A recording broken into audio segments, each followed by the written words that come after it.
കനത്ത മഴയിൽ കോട്ടാറ്റ് പാടശേഖരത്ത് കർഷകർക്ക് കനത്ത നാശം. കനത്ത മഴയിൽ കോട്ടാറ്റ് പാടശേഖരത്ത് കർഷകർക്ക് കനത്ത നാശം. നെൽകൃഷിക്ക് പുറമെ ചേന, പച്ചക്കറി, കപ്പ, വാഴ തുടങ്ങിയ കൃഷികളും വ്യാപകമായി നശിച്ചു. ഓണവിപണി ലക്ഷ്യമിട്ട് കൃഷിയിറക്കിയ വാഴത്തോട്ടങ്ങളും നശിച്ചിട്ടുണ്ട്. കൂനൻവീട്ടിൽ ജോയിയുടെ 10 ഏക്കറോളം സ്ഥലത്തെ നെൽകൃഷി നശിച്ചു. പാലത്തിങ്കൽ ജോണി, പുതുശ്ശേരി തോമസ്, പൊമ്മിനിശ്ശേരി ജോയ്, തോട്ടത്തിൽ ആന്റണി, പുതുശ്ശേരി മാത്യു, നായത്തോടൻ ബാബു, തോട്ടത്തിൽ ജോയ്, പുതുശ്ശേരി ജോയ് എന്നിവരുടെ പച്ചക്കറി കൃഷി നശിച്ചു. ഒടിയാട്ടിൽ വീട്ടിൽ ബാബു, തോട്ടത്തിൽ വീട്ടിൽ ബിജു എന്നിവരുടെ ലക്ഷങ്ങൾ വിലമതിക്കുന്ന അലങ്കാര മത്സ്യങ്ങളും മഴവെള്ളത്തിൽ ഒഴുകിപ്പോയി.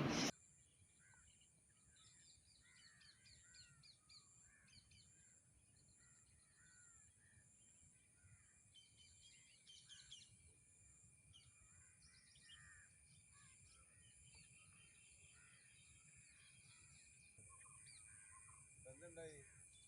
പൊള്ളിച്ച് വലിച്ചു മാറ്റേണ്ടത്.